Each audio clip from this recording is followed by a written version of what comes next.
Good afternoon. We're here for the April 29th media availability with Dr. Frankovich. Good afternoon, Doctor. Hi. 6 Northern California counties sent a letter to Governor Newsom asking to lift the stay-at-home. They say that it's not as prevalent in their rural communities, and out of a population of 500,000, there are only 69 cases with 50 already recovered.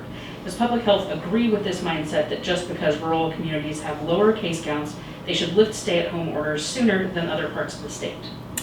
Well, I can really comment on our county. What I can say is that at this time, I would argue that our total case counts don't give us a full picture of where we are in the county. That under shelter in place, it's made it difficult for us to transmit virus from person to person. And we have not had adequate testing capacity to do the surveillance that would let us know what our disease burden really is in our community. So from a Humboldt standpoint, I'd like to have some of that information to help inform us as we move forward. I think it will be safer for us to have that information.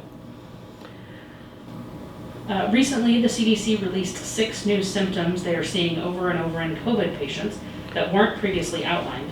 Can you explain how these new symptoms will impact testing criteria here in Humboldt County, and will this new information allow for more people to get tested than before? Well, as people know, we've generally speaking had recommended that those with mild symptoms isolate, right? Because we have not had unlimited capacity. These additional outlying symptoms are ones that certainly those of us who've been dealing with cases have seen. And so it's not particularly surprising, the loss of taste and smell, headaches, muscle aches, those types of things. So what I would tell you is that what's going to change our ability to address those with milder symptoms is the access to more testing.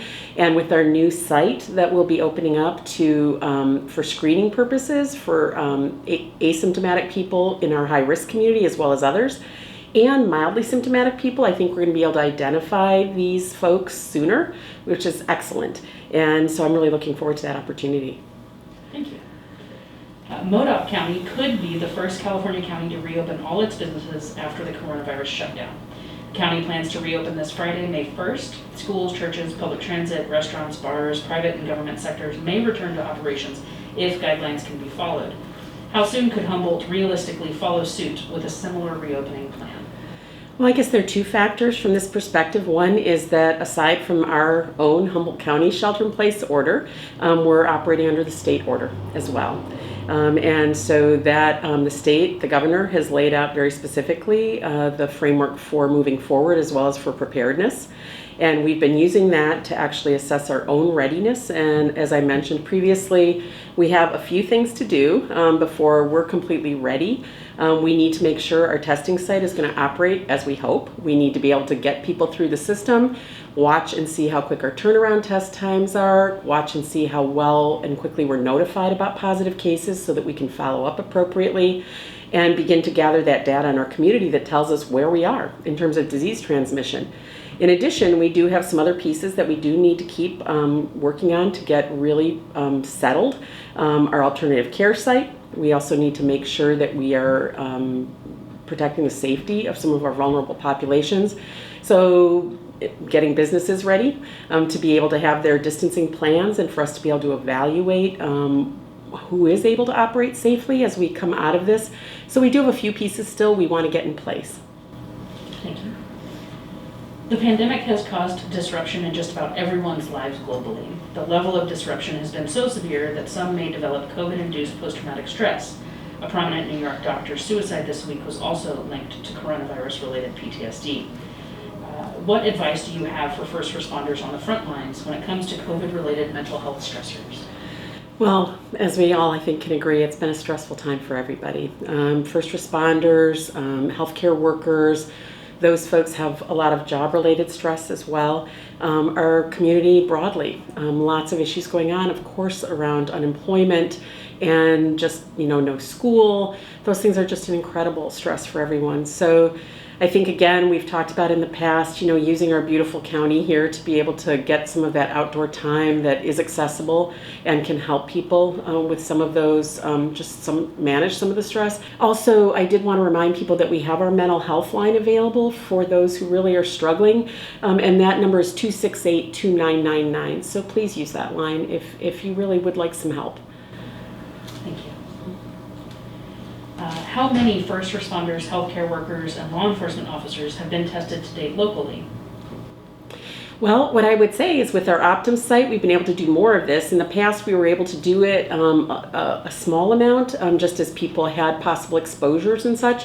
Now we're able to actually do that in larger numbers. And even though we just began the process on Monday, we actually, by end of day today, we should have screened about 230 people.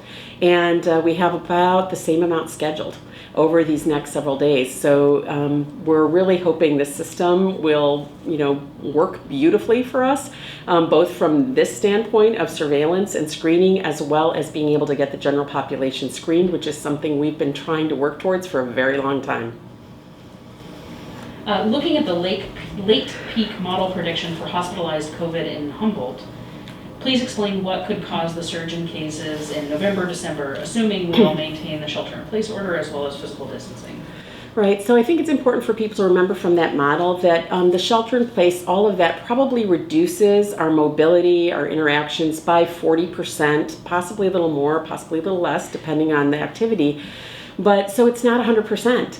People still are leaving their home to access essential services. People are still going to work if they're in essential services. So there is still potential for transmission in our community. We've just made it really difficult. We've slowed down that transmission time enormously. And that's why we're seeing this sort of trickle in cases.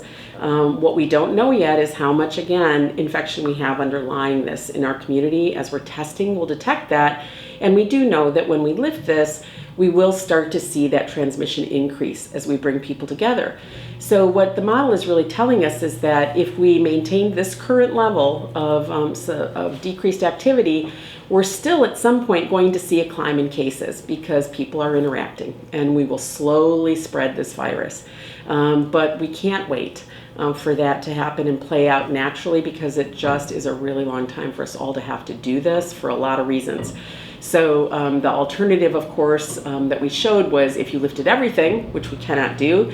And so again, we're just going to be working really hard to find that path between the two that will minimize impact on healthcare, make sure everybody has the opportunity to access care when they need it, protect our most vulnerable citizens, and then also allow some growth in our economy and allow people to recover. Considering the CDC as well as Governor Newsom have both revised the criteria for testing to be more broadly applied, with recently updated symptoms to consider, as well as a directive to test frontline workers and people in congregate living situations, have local testing priorities been tailored to these demographics and new criteria? Well, yes. I would say a lot of these were priorities for us. We just, again, did not have the capacity to address all of them. But my understanding is that the CDPH is putting out some amended guidelines today as well. So we'll look at what those are.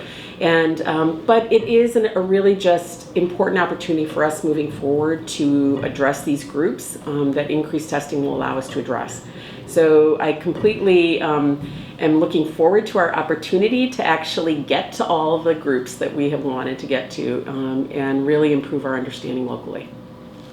Thank you, Dr. Frankovich. Thank you.